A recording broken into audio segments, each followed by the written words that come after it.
Imagine playing a prank, only to realize you made the biggest mistake of your life. One night, a group of white police officers were out on patrol. Bored and looking for fun, they decided to mess with a man they saw alone on the street.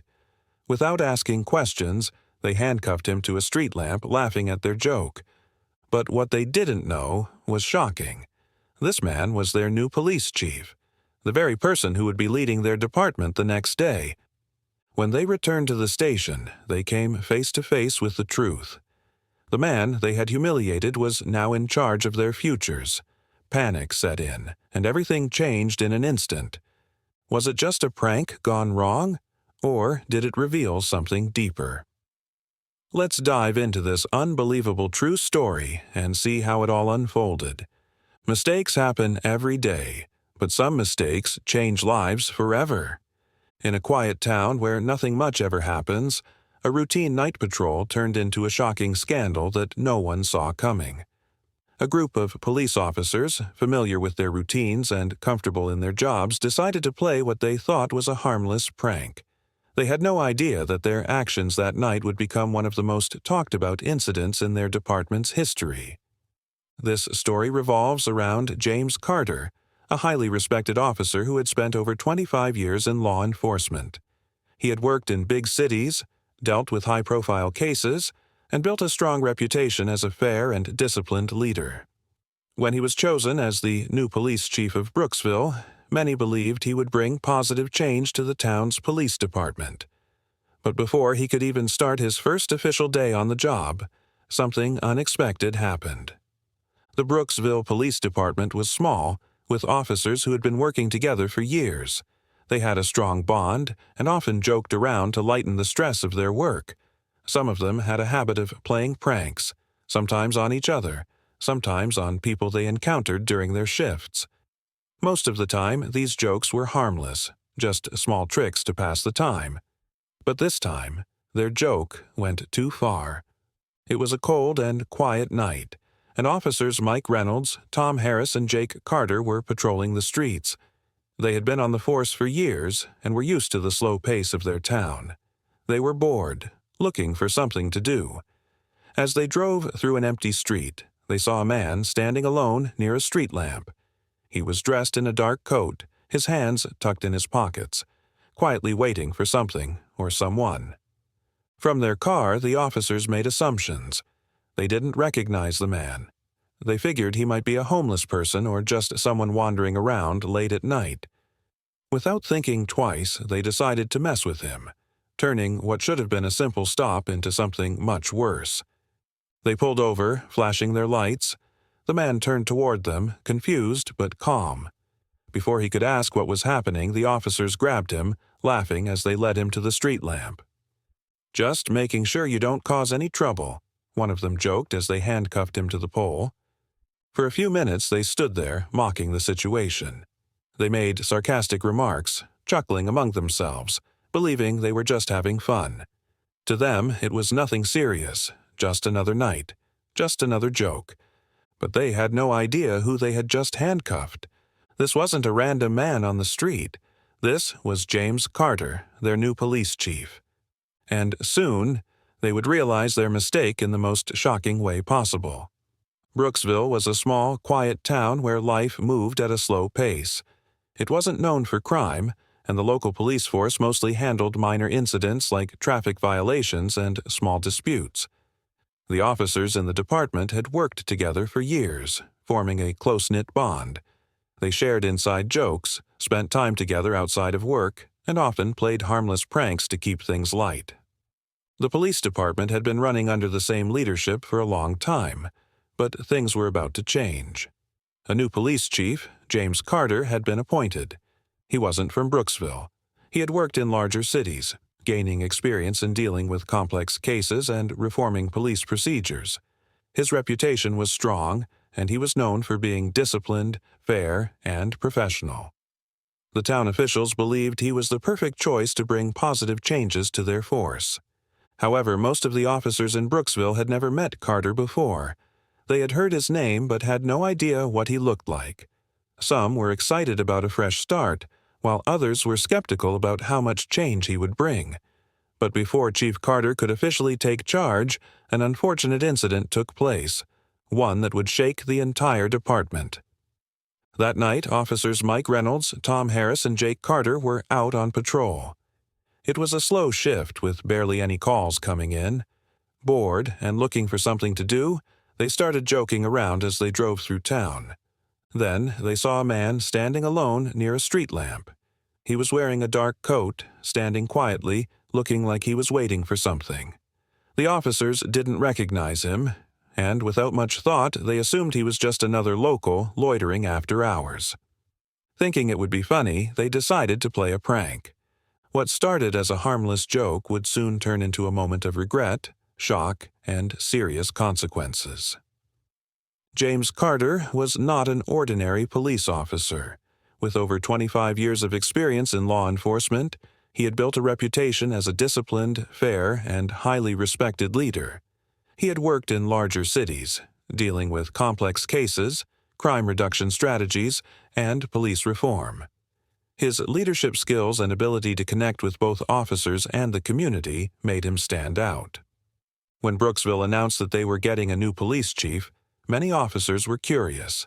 Some were excited about the change, while others were skeptical. Chief Carter was coming in from a different environment, and not everyone in the department was eager to accept new leadership. However, town officials believed he was the perfect choice to bring modern policing strategies and improve the department's overall effectiveness.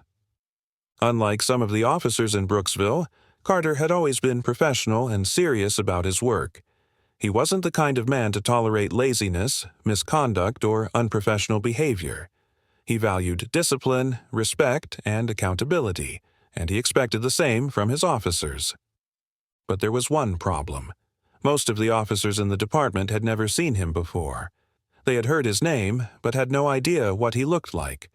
There had been no official introduction yet, and since Carter had only just arrived in town, he had not made any public appearances. That night, before officially taking office, Carter decided to take a walk through town. He wanted to get a feel for the community and observe things from a resident's perspective. Dressed in a dark coat, he walked quietly along the streets, unknowingly heading straight into an incident that would make his first day unforgettable. Meanwhile, 3 officers, Mike Reynolds, Tom Harris, and Jake Carter, were out on their usual night patrol looking for some entertainment. They had no idea that the man they were about to prank was their new boss, and in just a few minutes they would make the biggest mistake of their careers. The Brooksville Police Department had operated the same way for decades. It was a small force where most of the officers had been working together for years. Unlike the fast-paced environments of big cities, Brooksville's crime rate was low, and officers rarely faced high-pressure situations. Over time, a culture of casualness and routine had developed within the department. The officers were close, often joking with one another, and they sometimes played practical jokes to pass the time. It wasn't unusual for newer officers to be pranked on their first week, or for small jokes to be played on civilians during uneventful shifts. Officers Mike Reynolds, Tom Harris, and Jake Carter were among those who had grown used to this environment. They had been on the force for years, growing comfortable with their roles. While they took their jobs seriously when necessary, they also enjoyed the downtime, finding ways to entertain themselves. To them, playing pranks was part of the job. It was harmless fun. However, this laid-back attitude had led to a sense of complacency. Many officers did not see their actions as unprofessional or problematic. They had never been held accountable for their jokes before, so they never thought about whether their behavior could cross a line. This culture had gone unnoticed for years, until one night when a simple prank turned into a career-defining mistake. That night, the 3 officers were bored and looking for something to do. As they drove through the quiet streets, they had no idea that their usual playful attitude was about to cause severe consequences. Little did they know, their next target would not be an ordinary citizen. The man they chose to prank was their new police chief. And in a matter of minutes, their world would be turned upside down. It was a cold and uneventful night in Brooksville. The streets were mostly empty, businesses had closed for the evening, and there were no urgent calls coming in. Officers Mike Reynolds, Tom Harris, and Jake Carter were on their routine night patrol, driving through town with little to do. Bored and restless, they started cracking jokes, reminiscing about past pranks they had pulled. "Remember when we locked Jenkins in the evidence room for an hour?" Reynolds laughed. They were always looking for a laugh, and that night was no different. As they turned onto a quiet street near the town square, they spotted a man standing alone near a street lamp. He was dressed in a dark coat, standing still with his hands in his pockets. From their car, the officers exchanged looks. "Who's that?" Harris asked, narrowing his eyes. "Probably just some guy loitering," Jake shrugged. They didn't recognize the man, and they didn't bother asking questions. In their minds, he was just another random guy on the street. And in that moment, an idea popped into Reynolds' head. "Let's mess with him," he said, smirking. The other two officers chuckled, nodding in agreement. It was nothing serious, just a little fun to pass the time. They pulled the patrol car over, flashing the red and blue lights. The man turned towards them, slightly confused but calm. As they stepped out, the officers put on a fake, serious tone. "Hey, buddy, what are you doing out here this late?" Reynolds asked. Before the man could answer, Harris and Jake moved in closer. Without giving him a chance to explain, they grabbed his arms and led him toward the street lamp. "Just a quick lesson for you," Jake joked as they handcuffed him to the pole. The officers laughed among themselves, making sarcastic comments. To them, it was just a harmless prank, a joke that they would talk about later over coffee. They had done similar things before. No harm, no foul. But they didn't know the man standing in front of them was Chief James Carter, their new boss, and soon they would realize the biggest mistake of their lives. For the officers, this was just another joke, something to break the monotony of their slow night. After securing the handcuffs around the man's wrists and locking them to the cold steel of the street lamp, they stepped back, laughing. "You'll be fine, buddy. Just stay put for a while," Harris chuckled. The man, calm but obviously displeased, remained quiet. He didn't argue, didn't fight back. He just looked at them with a composed but unreadable expression.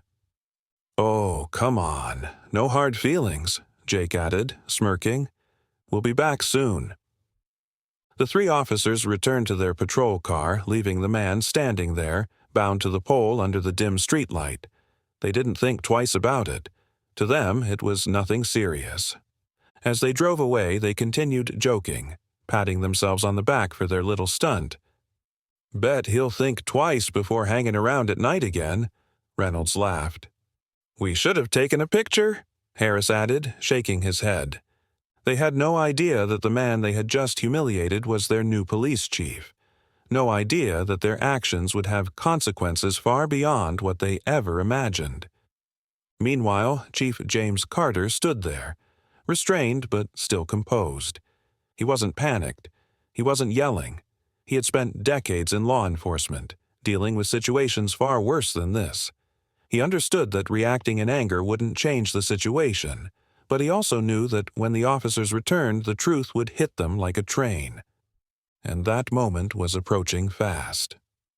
Standing alone under the street lamp, Chief Carter took a deep breath, his mind racing, not with anger, but with disbelief. He had spent his entire career working to build respect in law enforcement, pushing for professionalism and fairness. And now, on the night before his first official day as Brooksville's new police chief, he found himself on the receiving end of a humiliating prank by his own officers. He glanced at his watch. How long would they leave him here? Carter had always been known for his composed leadership. He wasn't the type to lash out in anger, but he also wasn't the type to let things slide. This situation was proof that the department had serious issues that needed to be addressed immediately. As the minutes passed, his thoughts shifted from shock to strategy. This was a test. Would the officers realize their mistake on their own? Would they come back to check on the man they had so carelessly humiliated? Or would they continue their night without a second thought? Carter knew one thing for sure. When they finally returned, the truth would change everything. Roughly 20 minutes later, Reynolds, Harris, and Jake decided to loop back. "All right, let's go let him go before someone sees," Reynolds said, chuckling. As they pulled up to the street lamp, they expected to find an angry man, maybe even a little embarrassed. What they didn't expect was the cold, calm stare of Chief James Carter. The moment their eyes met, time seemed to freeze. Harris's smile disappeared instantly. Reynolds' hands tightened around the steering wheel. Jake, usually quick with a joke, sat completely silent. It couldn't be. But it was. Chief Carter didn't say a word at first. He just stood there, looking at the officers who had just humiliated their new boss. The weight of the situation crashed down on them.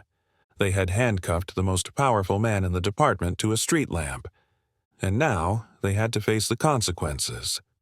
For a moment, no one spoke. The officers stood frozen, their faces pale, their minds racing. How could this have happened?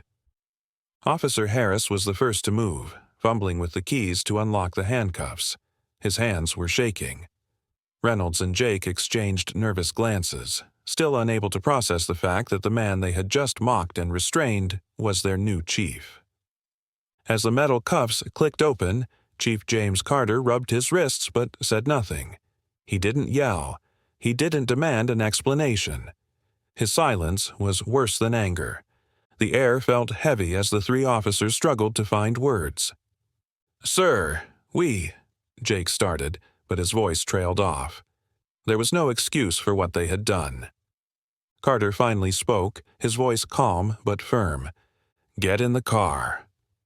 That was all he said. No shouting, no accusations, just a command. The officers obeyed immediately. The ride back to the station was dead silent. No one dared to speak. Each of them knew that the moment they walked through those doors, their careers and their lives would change forever. As soon as they entered the Brooksville police station, the tension in the air was unbearable. The other officers, who had no idea what had happened, noticed the strange expressions on Reynolds, Harris, and Jake's faces. Chief Carter walked ahead of them, his posture rigid, his face unreadable. The three officers trailed behind, dreading whatever was coming next. Carter didn't call for a meeting. He didn't make a scene. Instead, he walked straight into his office, leaving the door wide open. After a long pause, he said 2 words. "Sit down." The three officers hesitated before lowering themselves into the chairs across from his desk. None of them could look him in the eye. The chief leaned forward, his fingers interlocked. "Do you have any idea what you've just done?" His voice was measured but heavy with disappointment. Jake, usually the most talkative, kept his mouth shut.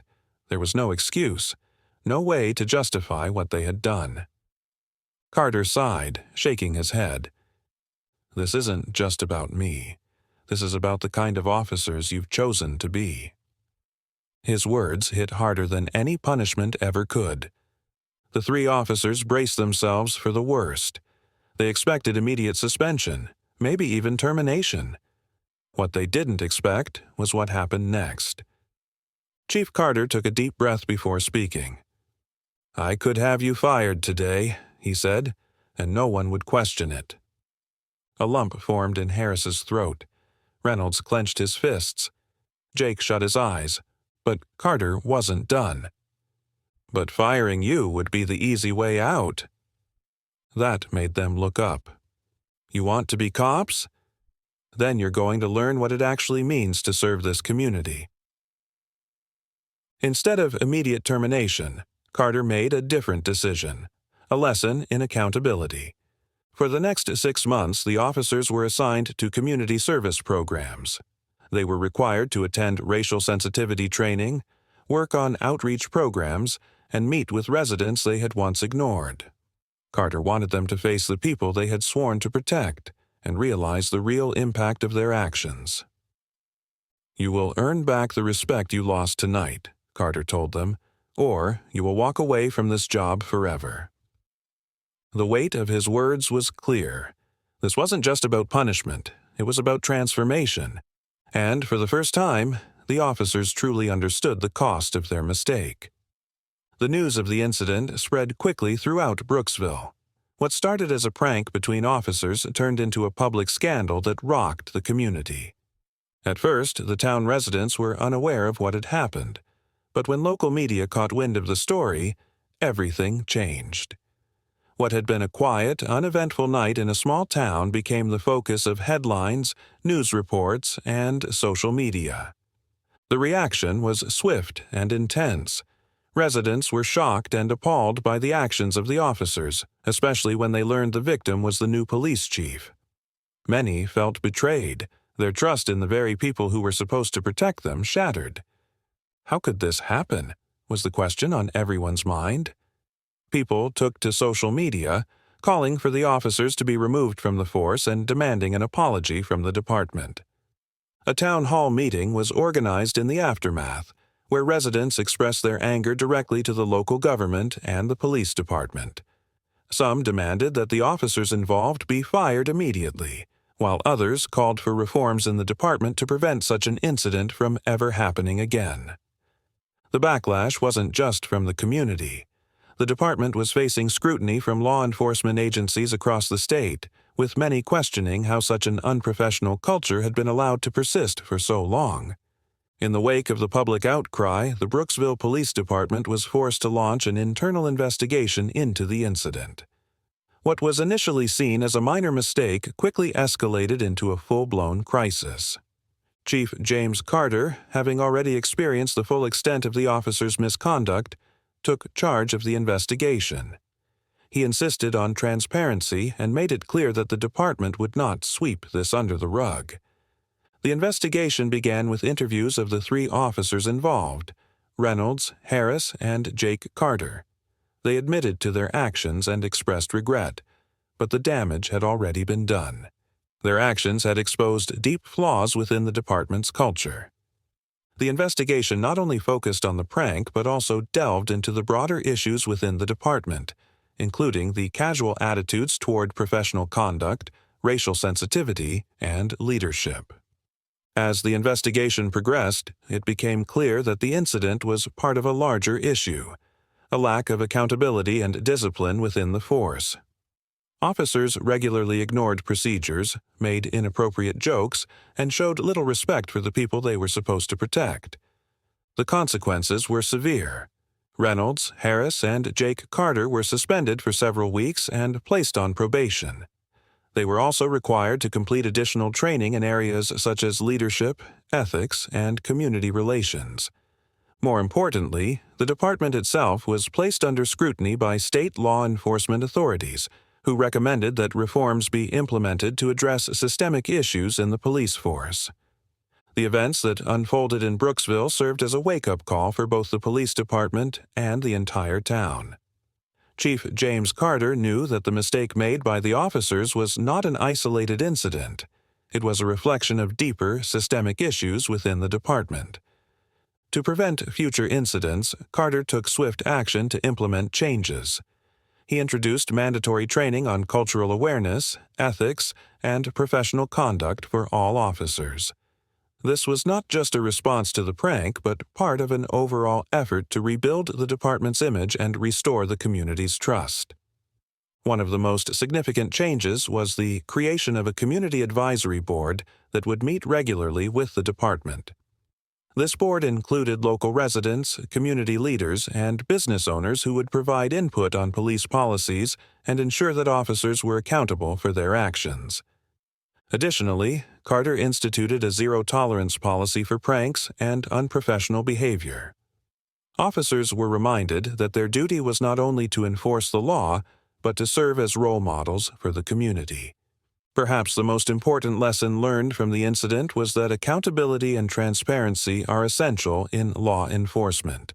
Carter made it clear that no officer was above reproach and that everyone, from the chief to the newest recruit, had to uphold the highest standards of conduct. The reforms were slow, but over time, the Brooksville Police Department began to rebuild its reputation. The incident became a turning point, a reminder of the need for change and growth within law enforcement institutions. The events in Brooksville serve as a powerful reminder of the immense responsibility that comes with wearing the badge. Police officers hold the power to enforce the law, but with that power comes the duty to act with integrity, respect, and professionalism. In this case, what began as a harmless prank quickly spiraled into a situation that tested the very foundation of the police department's credibility. The officers involved, in their moment of carelessness, lost sight of the responsibilities they swore to uphold. Their actions revealed the danger of complacency and the importance of accountability. Chief James Carter's response to the incident was a testament to the role of leadership in shaping the culture of a department. He didn't seek retribution, but instead used the opportunity to instill values of responsibility and respect. Carter understood that power must be wielded with wisdom and that officers must never forget the communities they are meant to serve. Ultimately, this story underscores that power, when misused, can cause significant harm, but it also offers a chance for growth and change. It highlights the need for constant self-reflection and awareness, not just for law enforcement, but for anyone in a position of authority. The key takeaway here is that responsibility goes hand in hand with power, and with that combination, true leadership can emerge, not from mistakes, but from the lessons learned and the growth that follows. Now that you've heard this story, it's time to reflect on the bigger picture. What do you think about the way power is handled by those in authority? Should the officers have faced stricter consequences for their actions? Or was the chief's approach the right way to address the issue? We want to hear your thoughts. How do you think law enforcement should deal with incidents like these? Is there a place for humor and pranks within police culture? Or should there be zero tolerance for unprofessional behavior? Comment below with your opinions, and let's discuss how accountability can be improved in our police departments. We'd love to hear your insights on the topic. If you're passionate about issues like this and want to learn more about the relationship between law enforcement and the community, don't forget to like this video, share it, and subscribe to the channel for more in-depth discussions on important societal issues. Let's continue the conversation and make sure these stories lead to real change. Thank you for watching and taking the time to dive into this impactful story. We hope it has given you a new perspective on the importance of leadership, accountability, and responsibility, not only in law enforcement but in all areas of life. Remember, stories like this aren't just about one mistake or one group of people, they are about the larger lessons we can learn from them. It's about understanding that everyone in a position of power has the ability to influence change, and sometimes it takes just one decision to transform a community for the better. We hope this video has sparked some thought and conversation, and we encourage you to keep reflecting on how power is used and how we, as a society, can hold each other accountable for our actions. If you enjoyed this story and want to see more content that explores important societal issues, make sure to like, share, and subscribe. Your support means a lot to us. Thanks again for watching, and we look forward to seeing you in the next video.